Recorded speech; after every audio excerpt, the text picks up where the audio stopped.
கலாம் கனவுகள் நிகழ்ச்சியில் கௌரவ விருந்தினராக ரொட்டேரியன் கே. சீனிவாசன் சிறப்பிக்கிறார். இதுவரை வந்த கருத்து கணிப்புகள் எல்லாமே பாஜக கூட்டணி தான் வெல்லும் அப்படின்னு சொல்லியிருக்கிறது. நம்முடைய பத்திரிகையாளர் திரு கோட்டீஸ்வரன் இணைந்திருக்கிறார். கோட்டீஸ்வரன், இந்தியா கூட்டணிக்கு ஒரு வாய்ப்பு இருப்பதாக தேர்தலுக்கு முந்தைய தோற்றம் இருந்தது. ஆனால் அது தோற்றம் அல்ல, அது ஒரு காணல் நீர் அப்படின்னு இப்போ எக்ஸிட் போல் முடிவுகள் சொல்லுது. ஹரியானா போன்ற மாநில முடிவுகளில் சில வேற்றுமைகள் இருக்குது, அதுக்கு காரணம் வேறன்னு ராகுல் காந்தி சொல்கிறாரு. அதுபோல தான் இதையும் பார்க்கணுமா?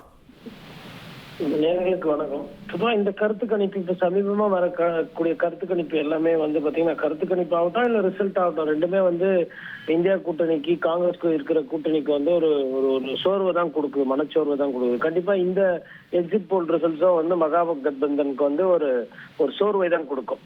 என்ன ரொம்ப முக்கியமா பார்க்க வேண்டியதுன்னா, பாரதிய ஜனதா கட்சி தோல்வி மனப்பான்மையை தொடர்ந்து பரிசா கொடுக்கும். அதாவது ஃபர்ஸ்ட் வெற்றி தோல்வி கிடையாது, எடுத்த உடனே ஒரு தோல்வி மனப்பான்மை கொடுக்கணும். அதற்கு பிறகு பத்திரிகை ஊடகங்கள் செய்தியெல்லாம் பாரதிய ஜனதா கட்சி வெற்றி வெற்றி அப்படின்ற மாதிரி ஒரு ஒரு செய்தி வரும். அதுக்கப்புறம் இந்த கருத்து கணிப்பு இதெல்லாமே பாரதிய ஜனதா கட்சி வெற்றி அப்படின்ற மாதிரி. ஸோ இதை அவங்க தொடர்ந்து ஒரு ஃபார்மேட்டா பண்ணிட்டு இருக்காங்க.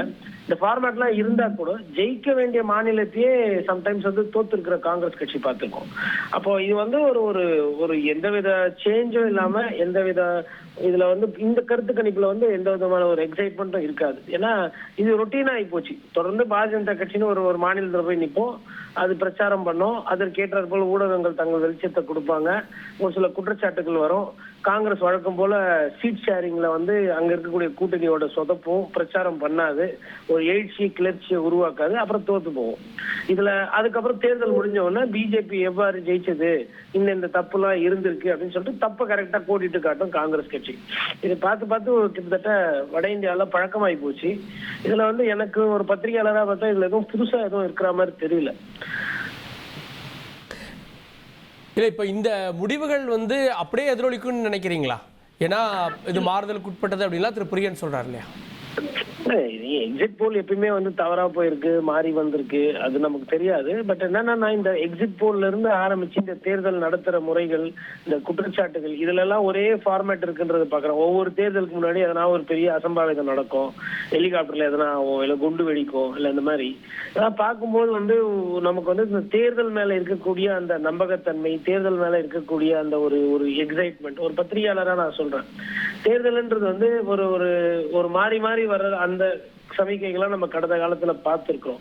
இப்பொழுது பை ஹூக் ஆர் குரூக் எப்படியா இருந்தாலும் ஒரே ஒரு பட்சமாவே தான் தேர்தல்கள் எல்லாம் போகிறது.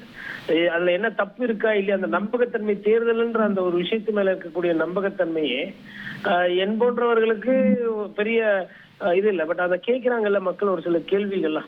இப்போ 60 லட்சம் வாக்காளர்கள் நீக்கிறீங்க கொள்றீங்கன்னா, இந்த மாதிரி சர்ச்சைலாம் இதுக்கு முன்னாடி வந்தது கிடையாது. எஸ்ஐஆர்ன்றதே முன்னாடி அமைதியா எல்லாமே பிரச்சனை இல்லாம நடந்துகிட்டு இருக்கும். இப்ப தமிழகத்திலே பாத்தீங்கன்னா மக்களை தானே திருப்பி திருப்பி துன்புறுத்துறாங்க. ஒரு 2 ஃபார்மை கொடுக்கறது, பிரிண்ட் அவுட் எடுக்கிறது, ஃபில் பண்ணி கொடுக்கறது, கொள்றது. அவங்களோட வேலை என்ன? வீடுக்கு 5 வருஷத்துக்கு ஒரு வாட்டி தேர்தல் நடக்குது. அந்த ஒரு தேர்தலை கூட ஒழுங்கா நடத்த முடியாத ஒரு தேர்தல் ஆணையம் தானே இருக்கு, ஒரு மோசமான தேர்தல் ஆணையம். உன் வேலை என்ன? வாங்குற வரிக்கு மக்களை போய் வீடு வீடா போய் பார்த்துட்டு அதை அவங்க ரிவைஸ் பண்ணணும். திரும்ப திரும்ப மக்களை ஒரு ஒரு ஒரு வாக்கு சீட்டுக்கு போறதாகட்டும், இல்ல ஒரு ஓட்டு வெரிஃபிகேஷன் ஆகட்டும், அதுல இருந்து ஆரம்பிச்சு இந்த பிரச்சாரங்கள், இது எதெல்லாமே ஒரு ஒரு ஒரு சோர்வு தன்மைக்கு போற மாதிரி தான் இருக்கு. பட் இந்த ரிசல்ட் எப்படி வருதுன்னு பார்க்கணும். ஆர்ஜேடிக்கு அங்க இருக்கக்கூடிய பத்திரிகையாளர் நண்பர்கள் என்ன சொன்னாங்கன்னா, ஆர்ஜேடிக்கு ஒரு வாட்டி ஒரு வாய்ப்பு இருக்குன்ற மாதிரி சொன்னாங்க. பட் வரக்கூடிய இந்த எக்ஸிட் போல் ரிசல்ட்ஸை பார்த்தா அந்த மாதிரி தெரியல. எங்க போய் நிக்குதுன்னு பார்க்கணும். பட் இந்த இந்த ரிசல்ட் மேபி இது இப்படியே வராதுன்றது என்னோட நம்பிக்கை. அதாவது இவ்வளவு ஆன்டி இன்கம்பன்சி இருந்தும் இவங்க ஒரு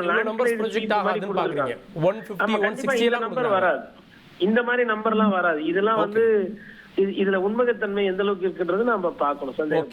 ஓகே, பீகார் மாநிலத்துடைய தேர்தல் நிறைவு பெற்றிருக்கிறது. 2ஆம் கட்ட தேர்தல் எக்ஸிட் போலுடைய முடிவுகளும் வந்திருக்கக்கூடிய கணிப்புகள் எல்லாமே பாஜக கூட்டணி பெரும்பான்மையை விட குறைந்தது 13 குறைந்தது 20 இடங்கள் வரை கூடுதலாக பிடிக்கும் அப்படின்றாங்க. அதிகபட்சமாக 167 இடங்கள் வரை மேட்ரிக்ஸ் கொடுக்கிறது.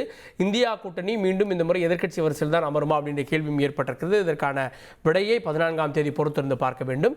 கலாம் கனவுகள் நிகழ்ச்சியில் கௌரவ விருந்தினராக ரொட்டேரியன் கே. சீனிவாசன் சிறப்பிக்கிறார்.